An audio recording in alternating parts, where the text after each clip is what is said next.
Welcome back, dear viewers. Now it's time for our daily press review, and we are joined here in the studio with Ms. Sama Eissa. She's an international law expert. Good morning, Sama. Good morning. And we start off from Al Shuruk newspaper, and we read President Fattah al-Sisi inaugurates the National Conference for Youth. President Fattah al-Sisi inaugurates on Tuesday the periodic National Conference for Youth, which is held in Ismailia city for 3 days.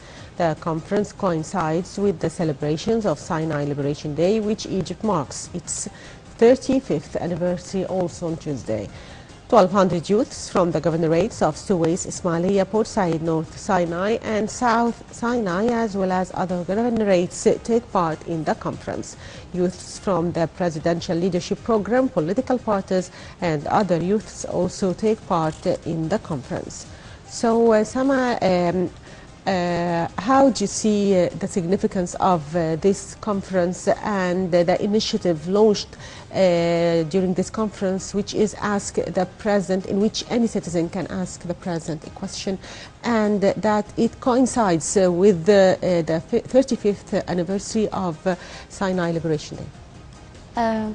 First of all, this is the second time such an event takes place with the youth, and I was also wondering, in the news we read that nothing is mentioned concerning the first initiative that happened, the same like this one, and if this is the second meeting to measure success or to see any progress that's happened from the first conference to the second conference. However, I think it's a great opportunity that we have high officials and the youth together, especially that the news read that there are people and youth from political parties, and political parties are the offspring of democracy. So it's a very healthy environment for negotiation and debates concerning this problem. And as you read in the news, the heated topics will be discussed, like the raise in the prices as well as the medical service. Yes. But if they're going to discuss the raise in the prices, I'm hoping that they start highlighting small project funding for the youth, because this is the only way to overcome the raise of the price and to give the youth the boost that they need. And moving to Al-Wafd newspaper, and we read President Sisi concludes his visit to Saudi Arabia. President Fattah al-Sisi arrived in Cairo on Monday after concluding his visit to Saudi Arabia, in which the President held summit talks with King of Saudi Arabia, King Salman bin Abdulaziz. The President's visit came at an invitation from King Salman to President Sisi. During the talks, King Salman praised historical relations between the two countries and the two brotherly peoples. King Salman pointed out his country's keenness to strengthen consultation and coordination with Egypt to achieve the interests of the Arab and Islamic nations and their peoples. And King Salman also stressed that the kingdom is standing by Egypt, especially in its war against terrorism. For his part, President Sisi praised the strategic relations between the two countries. President Sisi also pointed out his keenness to strengthen bilateral ties in various fields to contribute to enhance the joint Arab action to face various challenges currently facing the Arab world. So, Sama, what is the significance of this visit, and how do you describe your relations at this stage? Okay, definitely the significance of the visit is to break the ice, because there was an ongoing tension between Egypt and Saudi Arabia, and this tension started when Egypt voted with Russia for the UN Security Council for the drafted resolution, in which Saudi Arabia was voting against, not in favor of, and it highly disagreed with it. And it was also obvious, like we saw this visit coming when they started to renew and the Aramco petroleum started to resume its work. So we saw that they're trying to break the ice between the two countries. However, the news reads that the two countries are looking for regional and international interest. But so far, if you analyze what's happening within the two countries, regionally and internationally, we do not have the common interest. First of all, in Syria, the position of Egypt is completely different to the position of Saudi Arabia. This is one where we are supporting the legitimate state of Bashar, and Saudi Arabia is not. And also the other country on a regional level that we're not having common interest in is Yemen. What's happening in Yemen? President Sisi recently, when we were visiting the Yemeni personnel. But I think the two leaders are trying to get over these problems. That's and what I was these looking forward. Yes, exactly, because if we are combating terrorism together, what's happening in Yemen. Saudi Arabia is funding people to kill Houthis, which is not a terrorist group. They're part of the nation. So we need to be clear, like you've just mentioned, where do we stand together in Syria, in Yemen, because all of this lies under the highlight of terrorism. How are we going to fight terrorism together? So there need to be clear agenda and focal points between the two countries, and definitely any alliance and breaking the tension is always positive. There is no gain or benefit from having tension and conflict with two countries in the same region. Yes. Moving to Nile News, and we read Prime Minister meets Minister of Manpower. Prime Minister Sharif Ismail met on the board of directors of the Egyptian Trade Union Federation and Minister of Manpower Mohammed Safan. At the beginning of the meeting, the Prime Minister congratulated the Egyptian workers on the occasion of Workers' Day on the 1st of May, praising the Egyptian workers' national role in development process. During the meeting, Prime Minister gave his directives to finish all procedures of the 10% social allowance, which will be applied retroactively starting July 2016. So what is the importance of developing and modernizing public sector factories and companies to increase their productive capacities in order to enhance competitiveness in serving national economy? Of course, it's very important, because if you look at the statistics, they're 20%, while the private sector is 80%. So they definitely need to develop, but not just develop the factories. Like there was a news recently about the iron steel factory that they want to renew, but it's not just about the factory itself. We need to work on the employees and the workers within the sector, develop their skill, teach them new techniques, so there can be a fair and healthy competition with the private sector. As well as we cannot diminish the private sector. As we said, it's 80%, and which is a significantly large percent, and they're the one enhancing the economy. So we have to give mutual interest for both. However, the public sector is the one who's in desperate need of help, but not superficially, not just from the surface, but to address the root causes. The workers, the employees, give them lessons, teach them new skills, so there be a healthy environment for competition. Yes.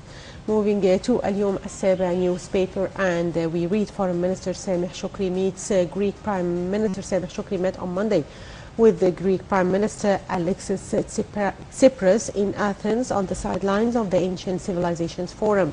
The Greek Prime Minister offered his condolences for the martyrs of the two terrorist attacks in Tanta and Alexandria, expressing his country's solidarity with Egypt in its war against terrorism. For his part, the Foreign Minister thanked Tsipras and stressed that he was keen to meet him to emphasize Egypt's keenness to develop, strengthen bilateral relations with Greece in various fields. Also on Monday, Foreign Minister Sameh Shoukry met with his Chinese counterpart Wang Yi in Athens on the sidelines of the Ancient Civilizations Forum. During the meeting, Shoukry stressed Egypt's keenness to boost special and historical relations with China. So actually, Foreign Minister Sameh Shoukry held two important meetings yesterday, one with the Greek Prime Minister and another one with the Chinese counterpart Wang Yi in Athens. So how do you see these meetings and the importance of participating in the Ancient Civilizations Forum? Of course, both meetings are equally important. First, with Greece was struggling with economic issues recently, and its problem with European Union, and Egypt as well. Now we're having economic problems, but this can be beneficial for various reasons. One, first, Greece is a neighboring country. Two, we can use this for the gas, and three, we can open market with them. They're neighbors. It's a great opportunity for the gas issue, as I've said. And on the other hand, it's great to have alliances as a neighboring country. And in China also is a very powerful alliance, if not just economically and politically. Politically, because we cannot diminish that they are in the Security Council, and having alliances with a country within the Security Council other than Russia is also very good strategically for Egypt, if we talk about it political-wise and economic-wise. So Minister Sameh Shoukry is doing really significant efforts, and maybe now it's not out there, the outcome, but those things take time to show prosperity in the future.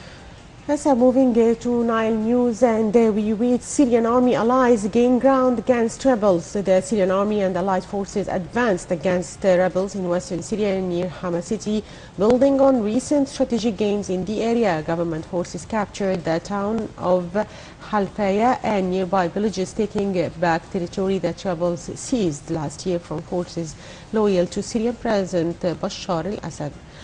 A Syrian military source said that they gained control of the city and several hills in the area, adding that the army will, of course, continue its fight. So, how do you see the situation in Syria? Well, the situation in Syria is very pitiful. First, because over the years we've learned that whatever the United States says doesn't have to mean that it is correct. We experienced this in Iraq and in Libya and several incidents. So when the United States claim that Bashar al-Assad and the legitimate state use chemical weapons, the whole international community supported except Russia. As if people, but the thing is the hegemonic power always dominates the scene. But if people examine the fact, Syria and Russia said they're allowing them to show one evidence. No evidence is there yet. And yet people are accumulating their accusation. Even though Russia said they can come to the scene, they can investigate, they can pick and look for evidence, yet nothing happened. Why? Because it can divert the situation and prove the United States to be wrong. Okay. Yes, I'm moving to Al-Wafd, the newspaper, and we read Macron-Le Pen prepare for presidential elections runoff. More about French elections in the coming report. Final results from the French presidential elections first round show that centrist candidate Emmanuel Macron got nearly 1 million more votes than far-right leader Marine Le Pen, with both advancing to the May 7th runoff. According to the official final count published by the Interior Ministry, Macron collected 8.66 million votes, or 24.01%, while the Le Pen gained 7.68 million votes, or 21.30%. For Le Pen, it is the best result ever achieved by her nationalist anti-EU and anti-immigration party, the National Front, in a French presidential election. Conservative candidate François Fillon got 20.01% and left-wing candidate Jean-Luc Mélenchon 19.58% of the vote. The other 7 candidates were far behind. Turnout was 77.77%, the lowest in a French presidential election for 15 years.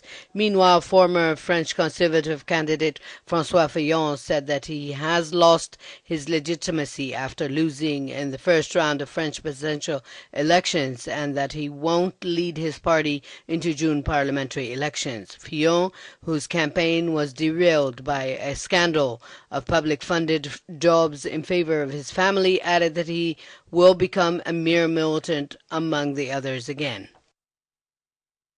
We'll come back. Now, Sama, briefly tell us, how did you follow up French presidential elections? Okay, we can summarize them quickly in 3 points. First, the most high potential candidate fell because of the scandals that keep showing off of his reputation and his wife not having a job and not being employed. This diminished him out of the equation. Even though his persistence was good, he got relatively in the 20%. He was close to others. I don't think that Le Pen would win because all other candidates that didn't succeed to reach for other people not to vote for Le Pen.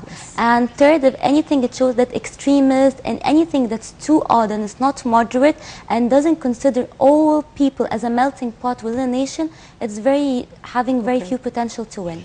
Okay, Sama Eissa, international law expert, thank you for being with us. Thank you for having me. Now, dear viewers, we'll go for a short break. We'll be back with the breakfast show, so stay tuned.